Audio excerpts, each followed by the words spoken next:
दोस्तों, द्वारका एक ऐसी प्राचीन धार्मिक नगरी है जिसे भगवान श्री कृष्ण ने बसाया था। हिंदू धर्मों में द्वारका नगरी को प्राचीन 7 नगरों में से एक माना जाता था। बाकी 6 नगर हैं: मथुरा, काशी, हरिद्वार, अवंतिका, कांचीपुरम और अयोध्या। कुछ लोग द्वारका को द्वारावती, कुशस्थली, अनार्तक, ओखामंडल, गोमती, द्वारका, चक्रतीर्थ, अंतदीप और वाणीदुर्ग के नाम से भी जानते हैं। इस नगर के चारों ओर बहुत लंबी दीवारें थीं, जिसमें कई द्वार थे। कई द्वारों का नगर होने के कारण ही इसका नाम द्वारका पड़ा। परंतु दोस्तों, सबके मन में एक सवाल होता है कि कृष्ण की मृत्यु के बाद आखिर ऐसा क्या हुआ जिससे पूरी द्वारका नगरी जलमग्न हो गई। द्वारका नगरी को श्री कृष्ण की कर्मभूमि भी माना जाता है। दोस्तों, श्री कृष्ण की द्वारका नगरी के जल विलीन होने के कई पौराणिक कथाएं प्रचलित हैं। श्री कृष्ण की द्वारका नगरी डूबने की मुख्य 2 वजह मानी जाती हैं। चलिए जानते हैं इनके बारे में। जय श्री कृष्णा दोस्तों। अगर आप भी श्री कृष्ण भक्त हैं तो कमेंट बॉक्स में जरूर जय श्री कृष्णा लिखें दोस्तों, और सब्सक्राइब करना चैनल को ना भूलें। कहते हैं कि गांधारी के श्राप के चलते द्वारका नगरी पानी में समा गई और ऋषियों के यदुवंशियों को अपना अपमान के कारण श्राप दिया था। इसके कारण भी द्वारका नगरी डूबने का एक मुख्य कारण था। पौराणिक कथा के अनुसार जरासंध द्वारा प्रजा पर होने वाले अत्याचारों को रोकने के लिए भगवान श्री कृष्ण मथुरा को छोड़कर चले गए थे। श्री कृष्ण ने समुद्र किनारे अपनी एक दिव्य नगरी बसाई। इस नगरी का नाम रखा द्वारका। महाभारत के युद्ध के बाद श्री कृष्ण पांडवों के साथ गांधारी और धृतराष्ट्र के पास बेटे दुर्योधन की मौत पर शोक जाहिर करने और क्षमा मांगने पहुंचे। दुर्योधन का खून में लथपथ शरीर और अंधे माँ बाप की आंखों से आंसू की बाढ़ से पांडवों का भी दिल भर आया था। गांधारी पांडवों को छोड़ श्री कृष्ण को दुर्योधन की मौत का असली जिम्मेदार मानने लगी। गांधारी ने श्री कृष्ण पर चीखते हुए कहा, आप द्वारकाधीश हैं, जिनकी पूजा मैंने खुद विष्णु अवतार मानकर की। क्या आप अपने किए पर जरा भी शर्मिंदा हैं? आप चाहते तो अपनी दिव्य शक्तियों से इस युद्ध को टाल सकते थे। बेटे के मौत पर आंसू बहाने वाली एक माँ का दुख तुम खुद अपनी माँ देवकी से जाकर पूछो, जिसने अपने 7 बच्चों को अपनी आंखों के आगे मरते देखा है। इसके बाद गांधारी ने श्री कृष्ण को श्राप देते हुए कहा कि मैंने अपने आराध्य की सच्चे मन से आराधना की है और मैंने अपना पत्नीव्रता धर्म निभाया है, तो जो जिस तरह मेरे कुल का नाश हुआ है उसी तरह तुम्हारे कुल का भी नाश तुम्हारे आंखों के समक्ष होगा।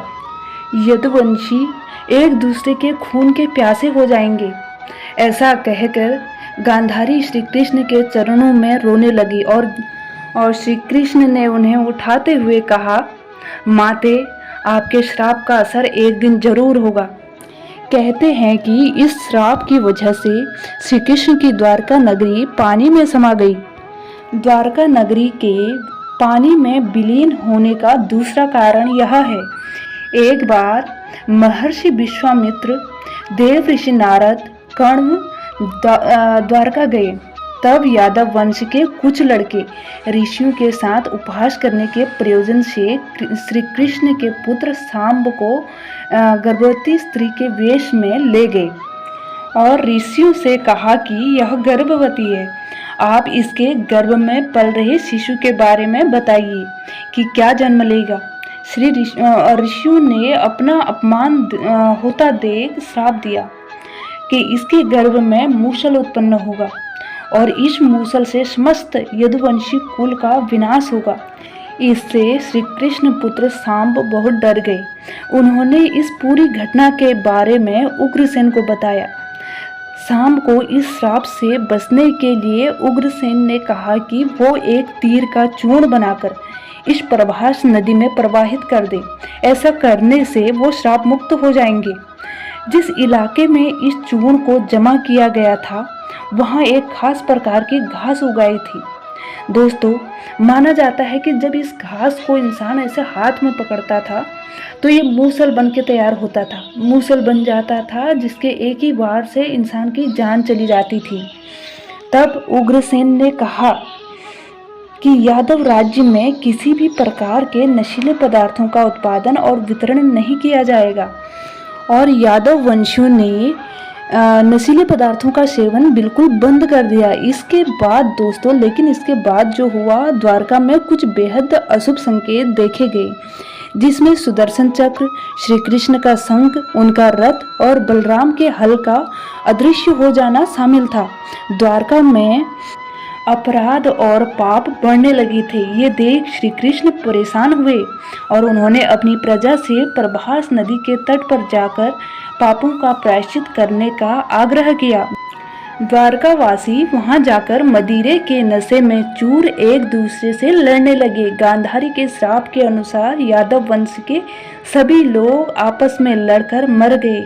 इस घटना के कुछ समय बाद श्री कृष्ण एक पेड़ के नीचे योग समाधि ले रहे थे। इसी दौरान जरा नामक का एक शिकारी वहां हिरण की तलाश में आ गया।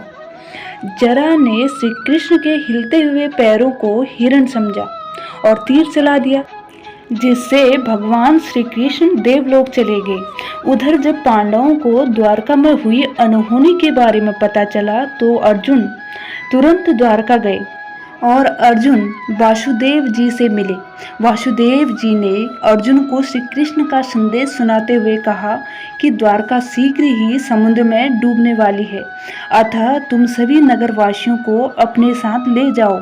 इसके बाद अर्जुन कृष्ण के परिजनों और नगरवासियों को अपने साथ इंद्रप्रस्थ ले गए और माना जाता है देखते ही देखते द्वारका नगरी जलमग्न हो गई। दोस्तों, मुझे उम्मीद है ये वीडियो आपको पसंद आया होगा। अगर हाँ तो प्लीज़ वीडियो को लाइक करें और सब्सक्राइब करें ताकि आने वाली हर वीडियो आप तक पहुंच सके। जय श्री कृष्ण।